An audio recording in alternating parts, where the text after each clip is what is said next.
We'll start with the pledge, so if you'd all please stand. We got a flag over here. I pledge allegiance to the flag of the United States of America and to the republic for which it stands, one nation, under God, indivisible, with liberty and justice for all. Please have a seat. What do you think? Can you go ahead with that one? Sure. Okay. You got one handy? We'll take it. Well, welcome everyone. Delightful turnout. I'm wondering how many of you saw the article in the Suburban News is why you showed up tonight. Just raise your hands. Okay, good. West Side News, whatever we call it. Yeah, thanks. Okay. Tonight we're going to start 2025, the 200th anniversary of the Erie Canal, with a few Erie Canal programs this year, beginning tonight. Okay, we had Dan Cody here last year, talk to us on the pandemic, and he's back here tonight to talk about the Erie Canal and its impact on the area, I think is a fair way to put it. Yep. Okay, without more, I'll turn it over to Dan. Okay, great. Let's give him a big hand.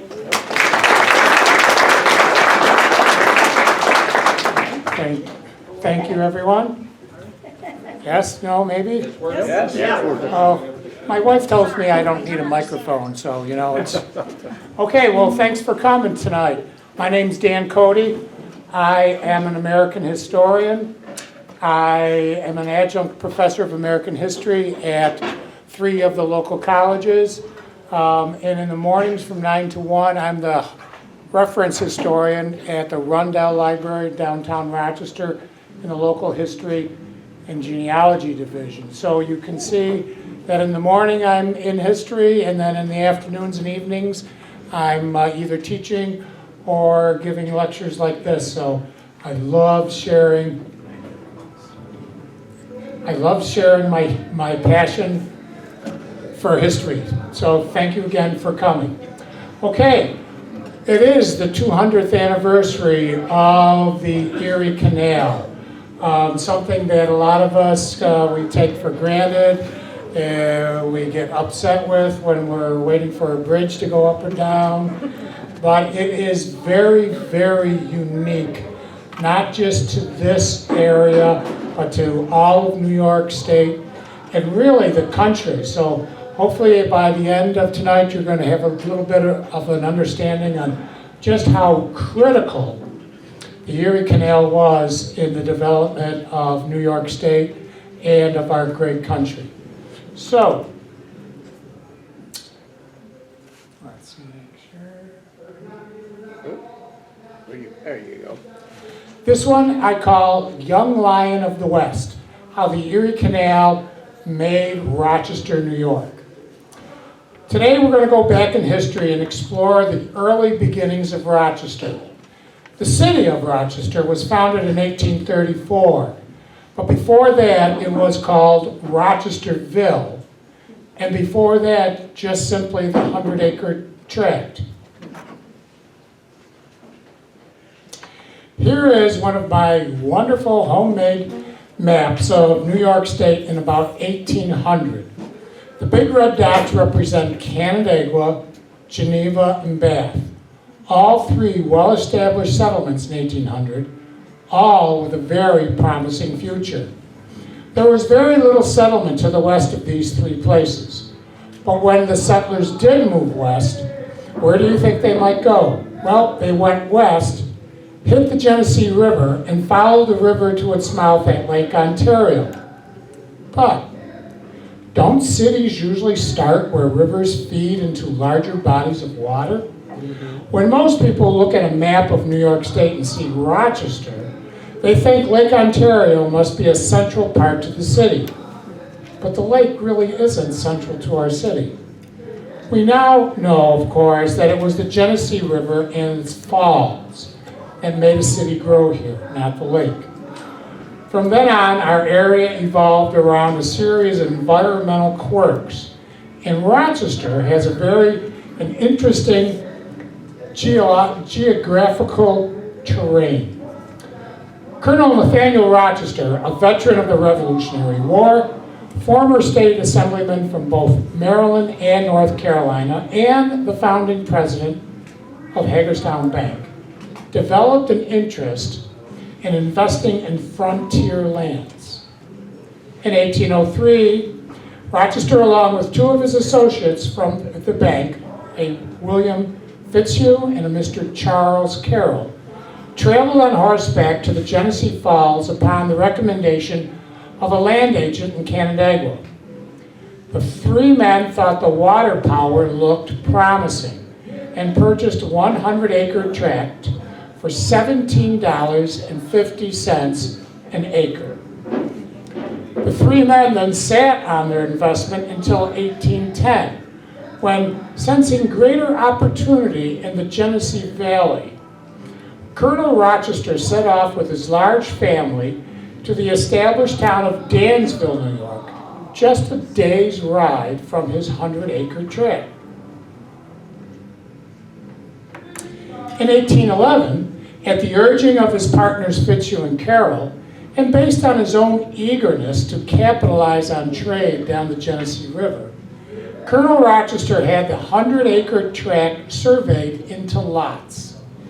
Each lot was a quarter of an acre and sold for $50 to any settler who would build a house on the lot within 1 year. Settlers gradually started to arrive at the 100-acre tract, making it a small village that by 1817 would be called Rochesterville.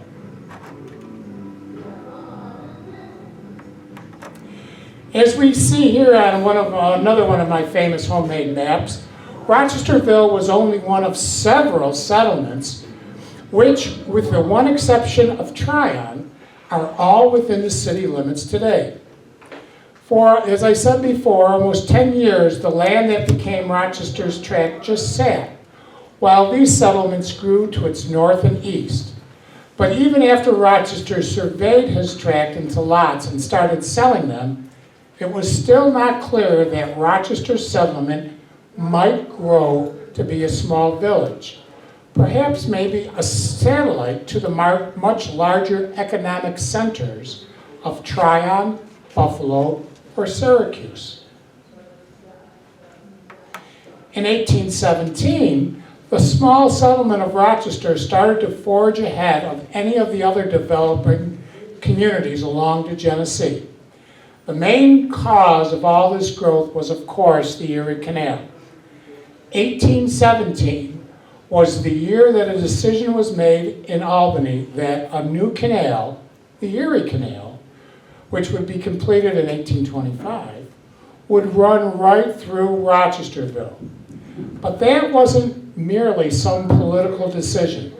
It was based on the Rochester geology. Herman Fairchild, a professor of geology at the University of Rochester at the turn of the 20th century, wrote an article called, quote, "The Physical Causes of Rochester's Prosperity," unquote.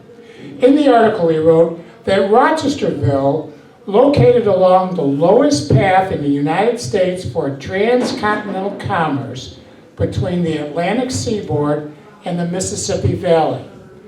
Therefore, the most important artery of commerce leading west from the Atlantic found Rochesterville sitting in its path. It was this quirk of nature that determined the future of the Genesee Valley. The Erie Canal generated inland trade on a scale beyond its planners' wildest dreams, bringing new markets for mill products and great wealth to Rochester, which was next known as the Flour City, F-L-O-U-R. But let's learn about the Erie Canal.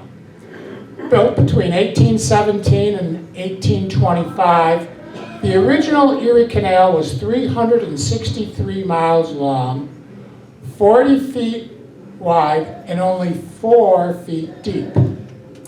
It stretched from the Hudson River to Lake Erie, dug entirely by hand. No power equipment had been invented yet.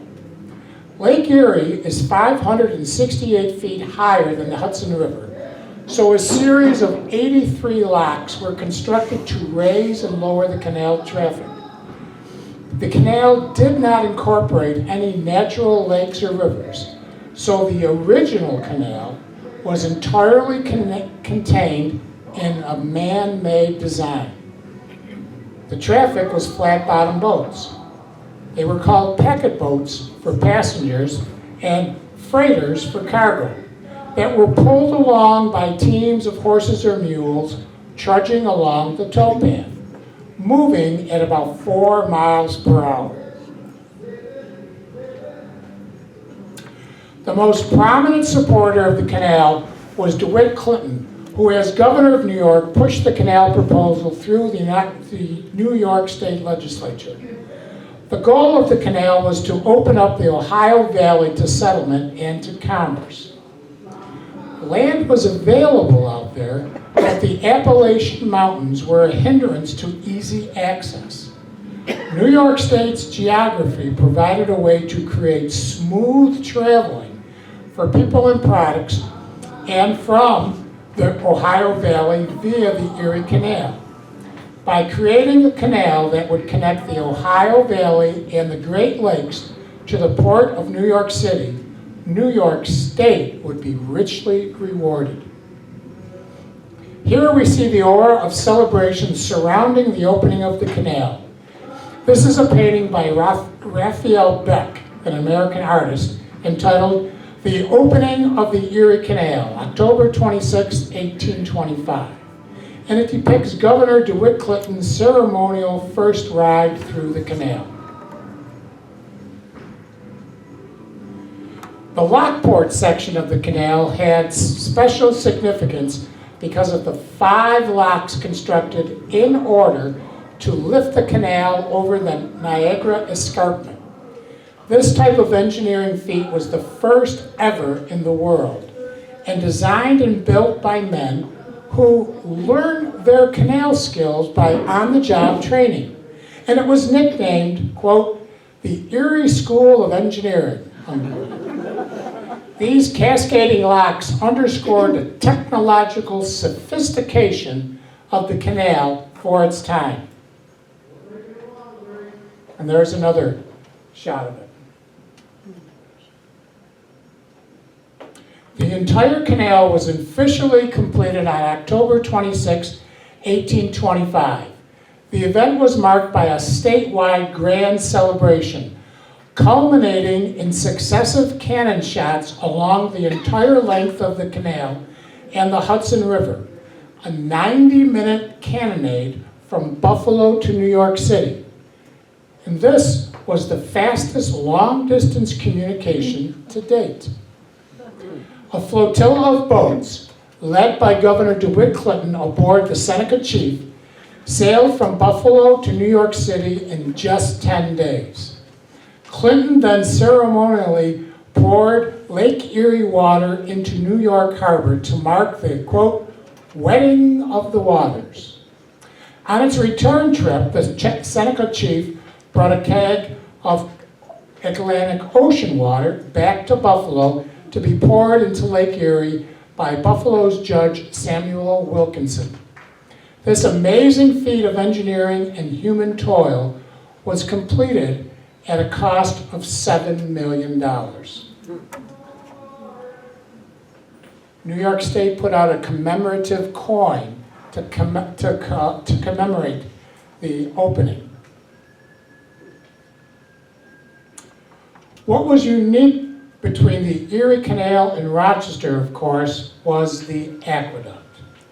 It was just by a quirk of nature that during the 1816 survey for the canal, it was determined the best place to cross the Genesee River was at the very sleepy little village of Rochesterville.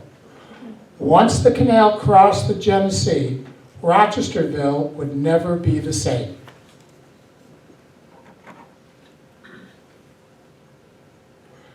Rochesterville in 1815 had a population of 331. With the availability of fertile soil at a reasonable price, settlers started to move west from New England. By 1820, Rochesterville boasted 1,500 residents, but was not the most promising settlement along the Genesee at the time. The river falls did provide power, but the village was landlocked by inadequate roads of the time. However, once the decision was made in Albany for where the canal was to cross the Genesee, people started to speculate a successful future at Little Sleepy Rochesterville. The aqueduct was started on July 17, 1822, and completed on September 11, 1823, for a cost of $83,000. When construction started, the population of Rochesterville was 2,700, and by January of 1825, the population was 4,280, and only 1 year later had exploded to over 7,500. Rochesterville grew so fast that according to the 1827 directory, there were no adults born in the village of Rochesterville. The oldest person born in the village was only 17 years old. The present-day aqueduct is actually the second aqueduct built. The first aqueduct leaked. So in 1836, construction was begun on the second one, but this time using limestone instead of sandstone. In 1842, construction was completed on the 800-foot-long structure of 7 52-foot arches. The 1842 aqueduct was built so well that since then, the span across the Genesee has been the aqueduct for the canal, the track bed for the subway system in the mid-1900s, and now it's the bridge that carries Broad Street over the river.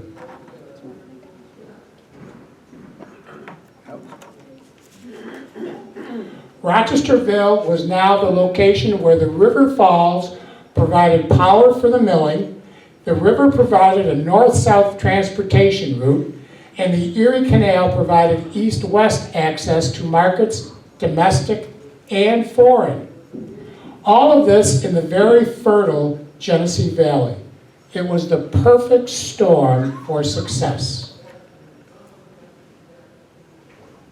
So, what was the smoothest way to get to Rochesterville? A leisurely trip on a packet boat. Pulled by horses or mules at the rate of about 4 miles per hour, packet boats transported both immigrants and immigrants to the new boomtown. Average rates were 4 cents per mile, which included meals and sleeping quarters. Packet boats usually had a long table down the middle of the cabin on which meals were served. Bunks and hammocks were lowered from the ceiling, but separate sleeping quarters for men and women were created by pulling a heavy curtain across the cabin. The interior of these packet boats was usually crowded and dark, so most passengers spent the day on top of the cabin taking in the scenes of the frontier, as you can see there. By 1827, Rochesterville had 4 major canal freight lines. The Pilot Company had 34 boats using 181 horses. The Washington Line used 32 boats and a stable of 170 horses. The Merchants Freight Line owned 30 boats and a stable of 172 horses. And the Troy and Erie Line used 23 boats using 161 horses. So you can see, already by 1827, commerce on the canal was big business. The vast majority of traffic, however, on the Erie Canal was cargo, and that cargo was grain and flour. The first cargo freighters on the canal were 61 feet long, 7 feet wide, but they only could haul 30 tons. Soon business demanded a larger capacity, so boats kept on growing larger until They grew to be 75 feet long, 12 feet wide, and could haul 75 tons.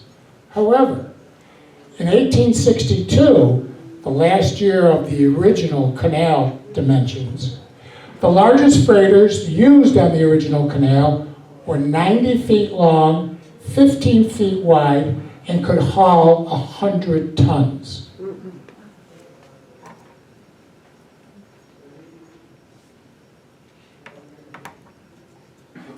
And I like showing this one because it shows how how the canal actually worked. As you can see, there is two canal boats there, one going one way, one going the other way. The towpaths were only on one side.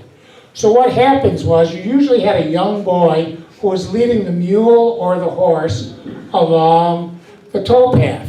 Well, he'd probably done it a bazillion times, and it was very common for these young boys to fall asleep walking, leading the horse.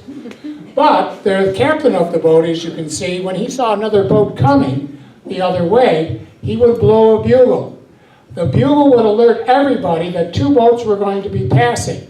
And what they did through a series of hand signals or through megaphones, they would determine which leader, which young man, would lift his reins up so the other boat and the horses and the mules could go under it and they wouldn't get tangled up. It's like this problem of the boys falling asleep, maybe the horses falling asleep. Sometimes the horses fell in and they walked right in to the canal. So what they did was every so often, and it wasn't required every mile or so, but where it was common for this to happen, they put ramps in there so if the horses did fall in, they could just swim and just walk back up in the ramp and keep on going.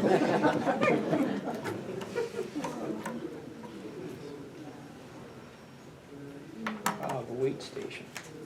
The Erie Canal was a moneymaker. Users paid tolls according to the weight hauled. Canal boats were required to pull into waylocks like this one in Rochester. A waylock weighs cargo boats in order to determine the tolls owed. Boats weighed empty at the beginning of the season and were then weighed when loaded with freight each trip to determine net tonnage. The boat enters the lock, the water is drained, and the boat comes to rest on a scale. The toll per ton differed with the nature of the cargo, and the state adjusted the tolls depending on the economic and political climate of the moment. There were 7 weigh stations on the Erie Canal.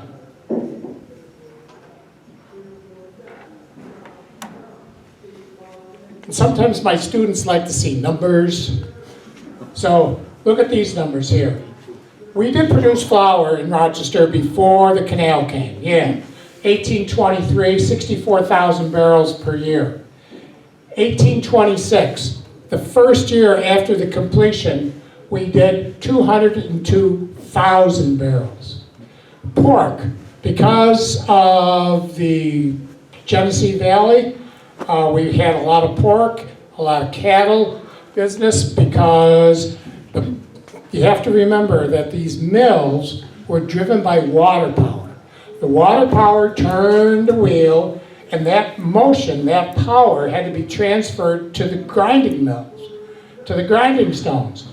And that was done by a series of pulleys and gears, and those pulleys and gears were driven by leather belts. So the leather that were driving the mechanics of the mills was locally sourced also. So in 1823, we had 1,200 barrels of pork. 1826, 7,000 barrels of pork.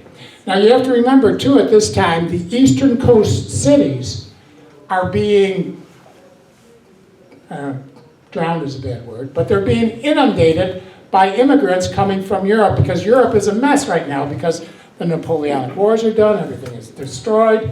So they're coming over here. So what they're doing is they're feeding the large cities on the East Coast.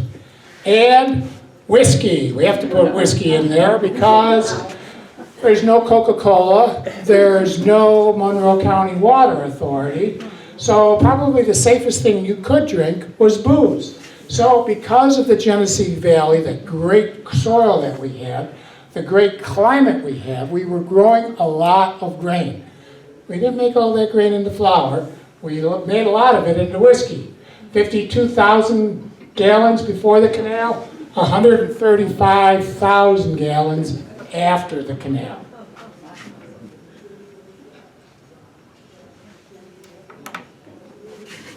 This is how and why business boomed here. Rochester during this time was the largest, fastest growing city in America. We were the original inland boom city. So pre-canal, if I was going to build something in Buffalo and I wanted to sell it in New York City, it was going to take me 20 days over these bumpy roads, and it was going to cost me $100 per ton. That's not saying everything's going to make it because we're going across all these bumpy roads. However, once the canal gets there, you have this nice, soft, floating way to get there. So it's going to take you just 6 days to go the same distance, and your freight charges now is going to drop 95%. Holy smokes. When you can drop your transportation costs that much, you can drop the cost of your product drastically. So when you drop the price of your product, obviously more people can afford your product. The more people that can afford your product is going to drive up to demand. So it's this, if I was teaching right now on my whiteboard, I can't say chalkboard anymore. On my whiteboard, I'd be drawing a circle, it would be going bigger and bigger and going faster and faster. It was a win-win situation. And everything that was going on the Erie Canal, the food products that were going to the East Coast to feed the growing cities, and the manufactured goods from the factories that were located on the East Coast that were going in to help settle the Ohio Valley. Think about plows. Think about anything you need for the farms and the ranches that were going out there and building the cities out there. It had to come from somewhere. There were no factories in the Midwest. It had to come from the factories in the East Coast. And how did it get there? Through the Erie Canal, through Rochester, because nobody wants to go over the Appalachian Mountains.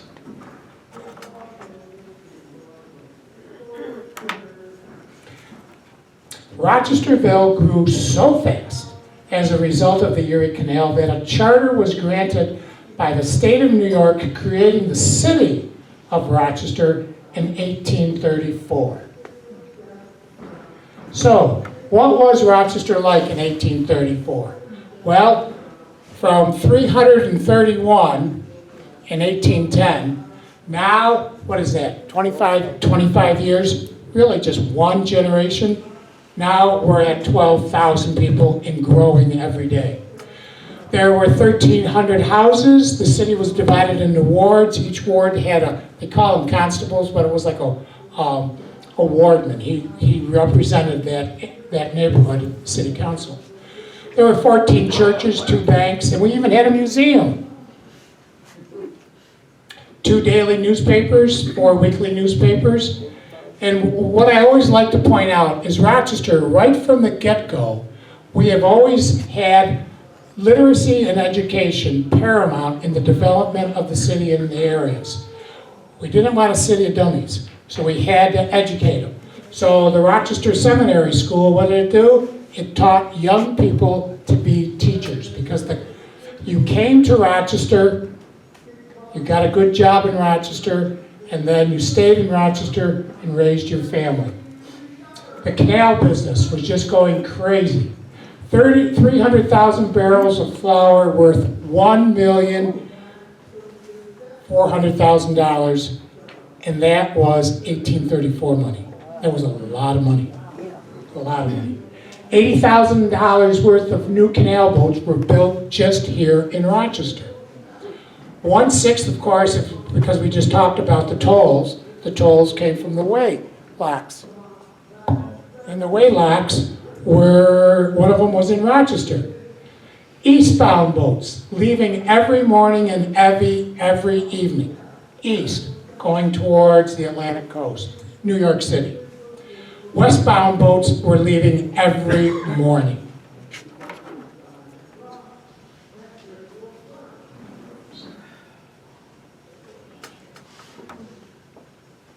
Mills made very few rich, but they drove the rest of the economy by creating demand among farmers and others for finished goods. In 1836, there were 21 mills that produced 5,000 barrels of flour per day. Rochester had truly become the flour city. And I'm going to show you a couple of lithographs of the canals because it kind of shows what's going on in Rochester. As you all know, power of the day was water power. Water power from the riverbank real estate was very expensive, and there's just so much of it. So what they would do is if they had the money or they were here early enough and bought river frontage, they made their mills long and narrow because they were paying top dollar for their river frontage. So what they would do is they'd make these long, narrow buildings, and what we already just talked about, the water wheel with the pulleys and gears and the leather belts, they would have, in some of these larger mills, they had dozens of grinding stones, grinding out the wheat into the flour. Oh, this is the Hervé Ely mill, and we're going to revisit him in a few minutes again. He was one of the early ones. He became filthy rotten rich. That's a technical term, filthy rotten rich. And we'll come back and visit him in a minute. This is the W. Whitney and Company flour mill that changed hands and names. This was one, if you would follow back the progression of it, this was one of the last flour mills that actually went out of business in Rochester into the 20th century. And what I want to do is point out here is you see the wagon being pulled with the horses. The mills would do two things. If I was a farmer and I had all this grain, I could take it to the mill, and the mill would grind it into flour for me. Then if I wanted, he'd put it in barrels for me, and I would take it and I would sell it. Or the other option was I'd take my raw grain to the mill and sell it to the miller. The miller then would mill it into the flour, and then he would sell it. So you could do two things, depending on how ambitious you were. And then here is another one that shows the long, skinny building.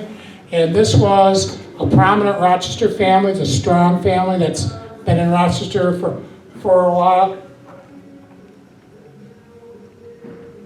And here is Harvey's house.